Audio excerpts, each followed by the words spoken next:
Welcome to the final episode of Zero to Hero Lean Canvas Edition. In this episode, we're going to be talking about the 2 extra bits of the Lean Canvas model they don't really exist, but we add them in because we think they should. Oh, they exist, all right. Oh, yeah, they do. They're the best parts. They're the best parts. So the first one is forecasting, and we're not going to talk about it too long. It's just a really simple idea.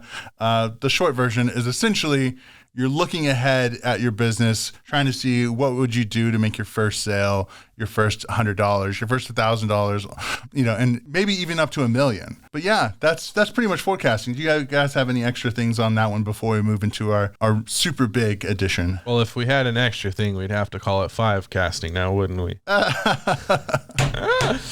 Anyways, no signatures, please. Autographs. I'm here all night.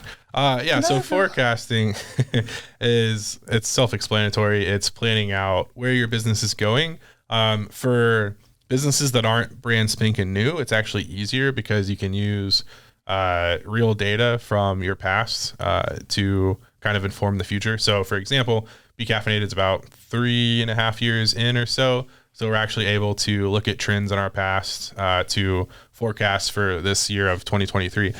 So it's also interesting to look at if you open multiple locations and look at the trends of past locations. So when we first opened our first one to the second, to the third, fourth, etc., and also accounting for like when we first opened our very first location, we didn't exist before that. So it took longer to gear up. Whereas our second location, we already had a set audience. People knew who we were. To whereas all the way to the fourth one, we had a pretty established audience, but it was on a different side of town. So, it has its unique issues and challenges, but in general, you can use forecasting to plan out. So on accounting wise, you can plan things on the books either as cash or accrual. Cash is kind of the simplest. It's where everything is based on cash flow. So for the month of January, say, you're going to say, I'm going to have projected or forecasted this many sales. It's going to cost me this much. And when I pay the milk guy, it comes out of my account, etc. So that's kind of the cash version. Accrual would be you're looking at January, but in December, or just beforehand, and you're saying, this is what I think is going to happen. And for example, when we buy, say, 10,000 cups, I'm not going to use 10,000 cups in January, but I can say, okay, maybe I'm going to use this number of cups. And so you're accruing the cost of those cups as you go, and accounting for things like depreciation. You're accounting for things like cost of goods sold, labor, all of that. And so you're taking the quote real costs, but that aren't necessarily being reflected immediately. So accrual is, on accounting wise, the most correct form and the most accurate way of doing it, but it's not objectively what you see coming in and out of your bank account, because that's more the cash side. But you can use both of those ways to forecast your year or your month or even your week. If you forecast using the cash method, you'll be able to kind of see what you project to have in your cash at the end of the day or end of the year or whatever, which you can also do with accrual, but the accrual method is going to be more accurate on your inventories, your equipment, all of that stuff, and is how, as far as taxes and bookkeeping go, you're actually going to have a better snapshot and view of what your equipment looks like. Because I think for big equipment, you kind of build in 5 years of depreciation as far as taxes go. And it's all this mumbo jumbo accounting stuff, which I am not an accountant, so I'm not going to talk more on, but that's why you should probably hire an accountant. But anyways, forecasting is good to project what you're going to do, how much money you're going to need. If you set goals, it's a really good way to see, how to get to that goal, to see how much money you need to cover your fixed and variable costs, how much you need if you sell 1,000 cups, so that, the example that Dylan talked about in a previous episode doesn't happen, where you get a ton of orders and then suddenly can't fulfill those orders because you didn't account for how much you need to actually make them. So yeah, and also going back to previous episodes during this series, forecasting should be linked heavily to your KPIs as well and other key indicators, where you aren't just forecasting for cost and price, like Chris was saying, but also be forecasting for different goals that you have and seeing if you're reaching those. Like in the marketing world, I do tons of forecasting of where I think Becaffeinate is going to be in terms of like engagement on our social media, or how much attention we're getting on our social media, or how many guerrilla marketing projects we're running and stuff like that. So there are tons of things that you should be monitoring when it comes to forecasting, and tons of things you should be tracking, and those should be linked to those KPIs we talked about before. Also, if you are just getting started and you don't have a base to use for forecasting, you can look to your competitors that are already established and try to monitor what they're doing and get ideas from them about like what kind of dips or ups or just different trends are happening in the market that you're entering. And that's where industry averages come into play as well. But also what we did with when we opened our Becaffeinate locations is we had kind of thresholds that I accounted for on a spreadsheet. So it's basically if we average this amount of cups per day, say like 50 cups a day or tickets a day, 100 cups a day, and 200 cups a day. And then if we had, this average ticket costs and this one, and then based on those, we would account for a projected fixed cost, a projected variable cost, and then we'd have kind of a projected take home. And so we would be able to use all of those thresholds to say, if we did 50 cups or 50 tickets a day at this cost, this is how much it would cost to break even or not, or whatever. If we did 100 or 200, what success would look like. And then it also lets us say, okay, well, if we've been, 3 months and our average is 120 tickets a day, but our ticket average is, $5 a ticket, how can we make that average like $8 a ticket? So that's when you bring in, okay, let's add in pastries, let's add in upcharges, let's see how we can make that per transaction costs go up, because maybe you've hit the ceiling on how many transactions you have a day, but not necessarily the ceiling on what people are willing to pay for each transaction. And so that's how you kind of, ebb and flow with your own business and figuring out how to go, while remembering the whole time that forecasting is a tool, not a rule, as Michael would say. And it's not something to hold, to stick closely to. It's something to plan to make yourself safe and to make sure you understand in the best and worst case scenarios, what do you need to stay open and make sure you're staying in the right direction and going where you want to go. I love that. That's a great final point on that of, the ultimate thing is like, we'll just help you stay in business. Like, as long as you do that, you're still kind of winning the game. So cool. I think that about covers it for forecasting. So we're going to get to a topic that we're all really passionate about, but I would say one of us is the most passionate about this.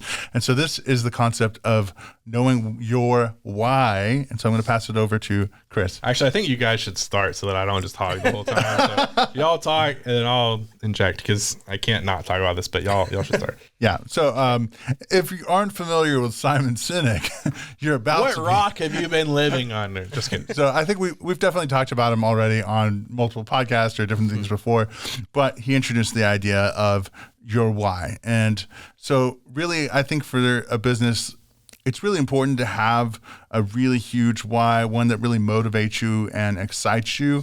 But beyond that can also motivate and excite any potential customers you have or employees you're going to have or partners in the community. And so if you have, I'm going to butcher the phrase, so maybe you guys can help me. I forget who the quote's from. So a man who knows his why can withstand many hows. So many like bad things that happen. If you have that why pushing you forward through it, you can withstand all that stuff. I really think I butchered that quote, but I think you get the idea. Yeah. So basically with your why is everything. It is the center of your business. It's your cornerstone. So almost all of the topics that we've talked about during this process of going through the lean canvas should all go back to your why. With Becaffeinate, for instance, our why has nothing to do with coffee. We've talked about that before in other podcasts. So like our main goal is we're here to foster community, to cultivate kindness, to be happy, and to be caffeinate. So like coffee comes at the very end there, but our main goal is to just be like a community building business and a place that gives people a reason to be happy.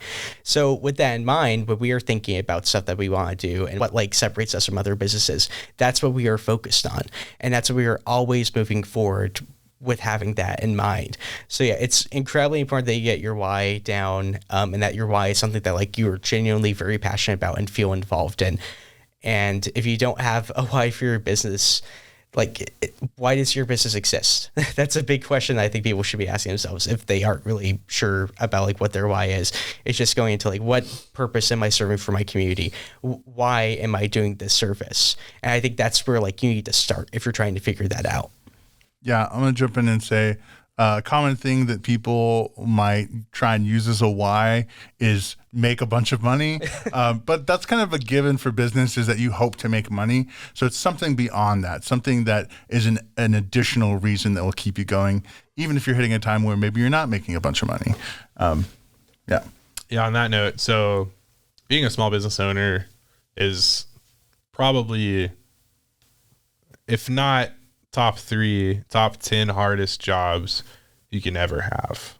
And it varies based on industry and what it is and stuff, obviously. But you're not doing, a lot of people might start in entrepreneurship because they think it's sexy, and there's definitely the appeal. You don't necessarily have a boss.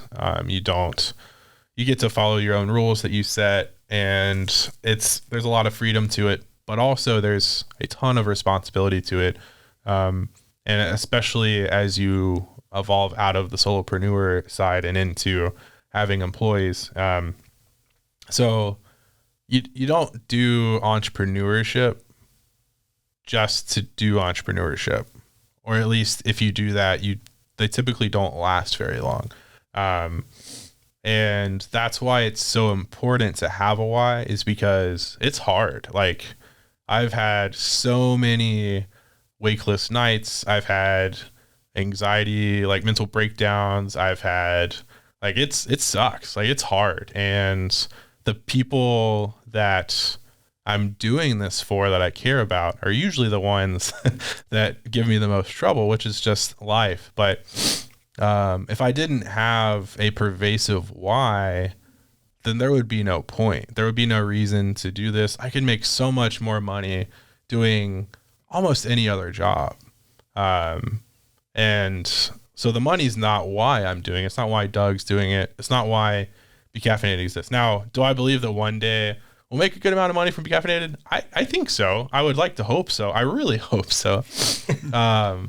But I mean, that's kind of just, I could have done that other places too. And so why this is so important is, when it gets tough, if you're just doing it for the money, or you're just doing it because it's cool or it's sexy or any myriad of reasons other than something that's driving you, you're going to quit, or something worse, or you're just going to have everything sucked out of you. And we've had some really, really bad times with Be Caffeinated. And I've had a couple of times where I've thought about, like, is it time to quit because this is so hard? And then I always would come back to my own why, which is to make people happy and to create an environment where people feel valued, seen, acknowledged, heard. And then that kind of perpetuates onto the customer, which we've talked about a lot. And every time it's been tough, I've just gone back and thought about the times where I've had really good interactions with customers who have cheered us on. I've had interactions with employees who've said, basically, thanks for taking a chance on me and for keeping with me even when I was being a butthole. And now they're some of our best employees. I mean, I've had interactions with, I just, there's all these interactions where you can just think back to, and that it helps you keep going. It helps it make it easier. But without that driving why, we wouldn't be here today. Like, Be Caffeinated wouldn't exist. And so it's really important, as you're going about this, to really sit down with yourself as a small business owner, or if you have a business idea, or if you want to break into this, and really understand, why are you doing this? Why are you making this transition to the hardest job that exists? Maybe not absolute hardest, but it's one of the hardest jobs that exists. It's so much more difficult. You have to know so much more. You have to do so much more. Why are you doing this? And if it's any reason other than some why inside your soul that just keeps you awake at night like in a good way, then you probably shouldn't do it. And this isn't me just telling people to not chase their dreams. This is me just saying, make sure you actually know what your dream is, because you can't chase it if you don't know where you're going. And it doesn't have to be super crystal clear. It doesn't have to be super developed. Reading the book Start With Why with Simon Sinek, watching his TED Talk, and then He has a sequel called Find Your Why that him and a couple other guys wrote. That's kind of a workbook on developing your why, both personally and as a business and or tribe. That's really impactful if you haven't figured it out. And a lot of times you just have to keep asking that question and digging deeper into, okay, this is actually my why. It's not just I want people to be happy, but it's, I want people to feel like they matter. And then you keep going and you keep going and you dig things out that you a lot of times didn't know is there. And you realize that a lot of your motivations are from some crazy subconscious scar or wound or trauma that you just want to make sure no one else has to experience. And those are the best businesses that exist, I think, is coming from people that have experienced or seen something that they either want to change, either want to perpetuate or make sure never happens again. And that's where you get the long-standing businesses that actually exhibit that change. So this isn't supposed to be a downer. I kind of got into downer mode, but I don't think you got into downer. I think you got into very real and authentic. Yeah. And that's inspiring. I think I connected with it. So I was like, I imagine you guys are connecting with it as well. Yeah. Yeah. I mean, so, people have started talking to me a little differently with how becaffeinated is. And it's gone from, this is a guy that's just started a coffee shop with his friend, to a lot of people act as if we've kind of made it, or they say, I know you're really busy. Do you have time for me? And first of all, yes, I do. That's the whole reason I'm doing this, is to have time for people that I care about. But also, we haven't made it. We're still making it. We will always be making it. Mm-hmm. There is no end goal. Another book by Simon Sinek is The Infinite Game, in which he posits that there's no such thing as winning. There's just leaving a legacy and doing better than yesterday. And so just remembering that, like, for example, we got Best of the Best Coffee Shop last year. You know what happens this year? They do the contest again. We might win it again. We may not. But that title is a temporary thing and will eventually fade. So you can't wrap up everything in these like milestone achievements, because you still have to wake up and go to work the next day. You still have to keep going. And so you have to tie it to these passion oriented whys that help you keep going, keep persisting, and make it a little easier, because you're going to worry about money. You're going to have a hard time making payroll one day. You're going to have to be $8,000 behind on how much you're supposed to get paid in a year, which was me last year. You're going to have to do a lot of things that are tough, and you're going to have to fire people you don't want to fire, and you're going to have to hire people you don't want to hire. And you're going to have all of these hard conversations with accountants and, people that care about you and your family and your friends and your spouse. But at the end of the day, if it's your passion and your why that's driving you, it doesn't matter. Like, all the rest is just fluff, and you just have to keep, pushing after the one thing that's driving you in life. So, I would encourage everyone that's listening to this to really go introspective mode, figure out what you actually care about. And some of you might not end up doing small business, which is fine. Some of you might jump immediately off of whatever corporate job you have and full time into small business, which is exciting. Reach out to us, because you're going to have a lot of issues. But just remember that you're not the only one having issues. You're not the only one going through this stuff. It's all a collective effort, and networking and banding together is how you get past a lot of it and support each other and kind of take off that burden. So nice. I think that's really beautiful. I want to go backwards to a thing you said and kind of turn this more into like, if there's the normal thing where you teach something and then you get your workbook time and what are the exercises to help implement this? There's one of the things you said that I think is a good point for people to jump off if they're looking to find their own why, which is the pushing, maybe this isn't the exact words, but like the pushing of something really positive that you love, or the reducing of something negative that you experience that you hope other people don't have to experience. And so that is, I think, one of the key points to start looking at. So for me, on most of my personal endeavors, most of my whys for any project I've done tend to resolve more on the level of pushing positives that I love when it comes to creative, expressive stuff, because that's like such a thing in me. It's like if I ask myself why I want to do that, it's like there's nothing more. It's just, I just want to express things that make people feel wonder and excitement and joy. And it's like, why do you want to do that? And I literally have no other answer. It's like, that's my hardwiring. It's right there. But on the more like service-based business side, most of the time for me, it comes from the side of helping people experience less pain than I experienced, or skipping over that pain. And so that's a really helpful question to ask yourself, is which side of that do you tend to lean more on? And it may be a bit of both, but like there's probably one that you lean into really hard. And then the other thing is, if you have trouble being introspective, so if for you sitting down with a journal tends to not result in lots of anything that's actually valuable, you may be someone that processes in a different way. So a lot of people I've talked to, some of them process really well in conversation. So you might get a friend together and sit down with them and go back and forth asking them questions about you, and have a voice recorder going or something on your phone. And using those as a different way of processing. So those are kind of my tips for helping you get your why. What about you guys? You want to kind of jump into your tips and then we'll close it out? For sure, yeah. So I think a big thing to keep in mind too is that you can fully think that something is your why and find out later down the road that you were completely wrong. Mm-hmm. It can change too. Yes, it definitely can. Yeah. So whenever I was first going to college, I had no ambition ever of getting involved in marketing. I didn't. I was going to school for a marketing degree. I did not care about marketing at all. I was getting it because the place that gave me my scholarship said they would hire me if I got a marketing degree. That was my full intention. I had no idea what I was going to do with it. I thought I was going to, by the time I was 20, be a very successful J.K. Rowling level author. That did not happen, but that was Nate's entire ambitions as like a teenager and then like a young adult going to school and stuff like that. I didn't care about where I lived. I really didn't. I grew up in like small town, not too far from Chattanooga. I didn't like living in the South or anything like that. Had no connection really to my community. If you would ask me about like my ambitions for like living, I'd probably say I wanted to live in like England or something like that, or like California or somewhere.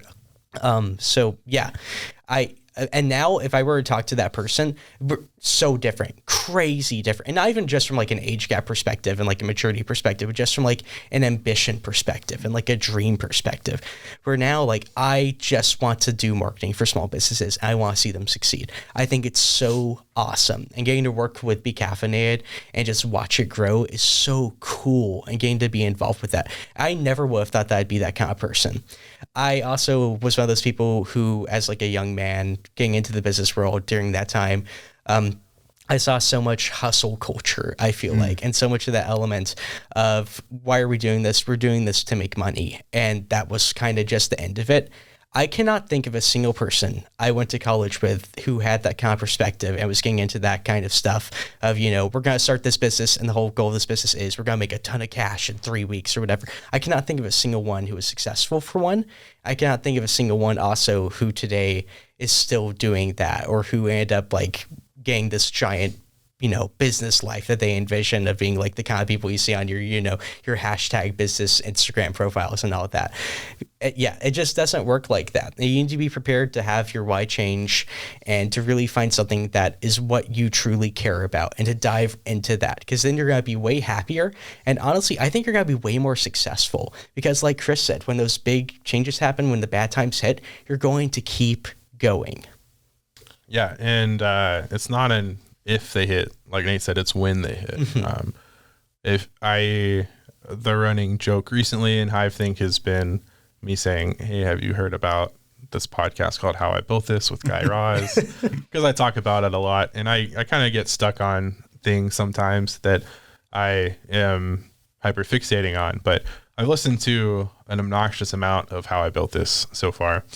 And the honest truth of it is it's been incredibly beneficial for my mental health, because I've gotten to hear some of the most successful entrepreneurs in the world talk about how they screwed up and how they almost went out of business, or how they did go out of business like 5 times, or how they just happened to luck out, or they were in hundreds of thousands of dollars of debt on their credit cards and all this crazy stuff.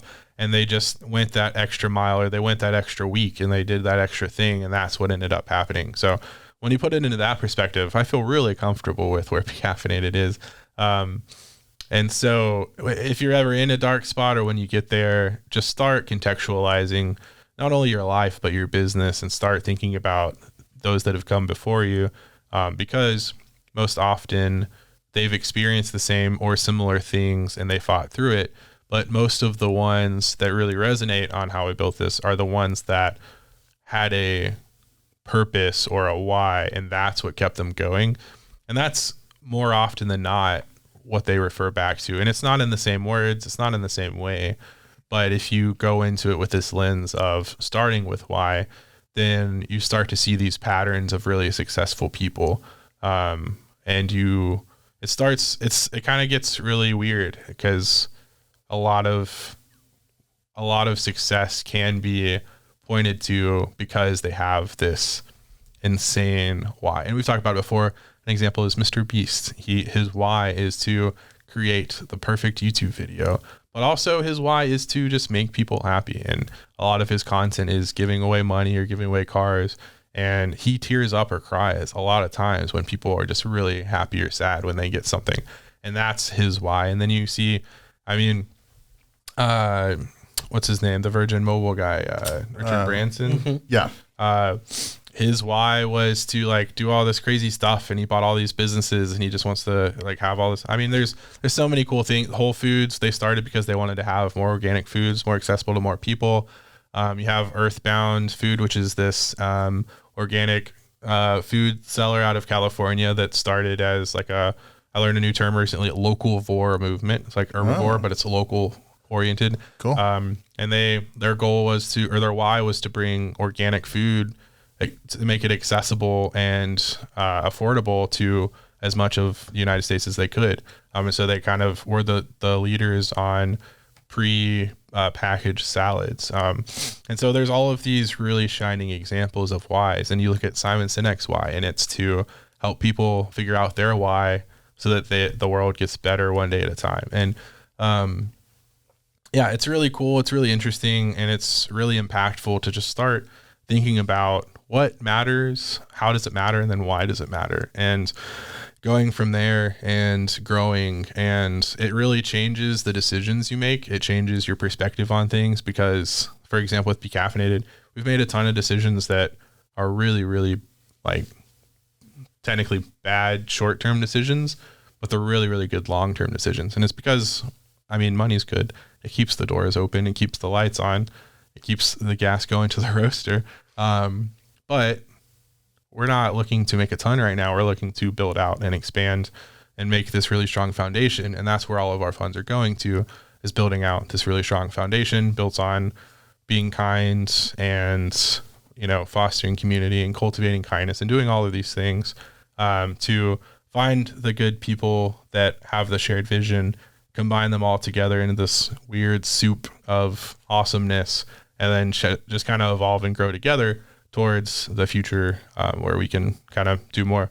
So yeah, I'll end this part by sharing Simon Sinek's famous quote of, people don't buy what you do, they buy why you do it. And just think about some places yourself that you're obnoxious about and you really, really, prophetize about, and then think about why you do that. And it's not because, like with Chewy, it's not because they sell dog stuff, but it's because they understand that animals aren't just animals anymore. They're children, and they honor and respect that. And that has become why they're so impactful and do so much. Yeah. Yep. Yeah. Well, awesome. I think that concludes not only this episode, but this whole series. Yep. It's been great. It's been awesome to talk with you guys and explore this together, and so grateful for you guys watching. I wish you the best as you're working on your businesses. If you're not subscribed, please subscribe and just stay with us. We got some cool stuff coming down the pipeline. And please reach out if you ever have any questions or ideas for us. We're just a bunch of goofy guys in Chattanooga, Tennessee, trying to do fun businessy stuff and talk about cool businessy stuff as well. And we're always down for new ideas or new challenges or to explain new concepts. So reach out over YouTube, Instagram, Facebook, carrier pigeon, anything like that. That's a good one. Mm-hmm. Let's get coffee. All right. On that note, See you later. Bye, guys.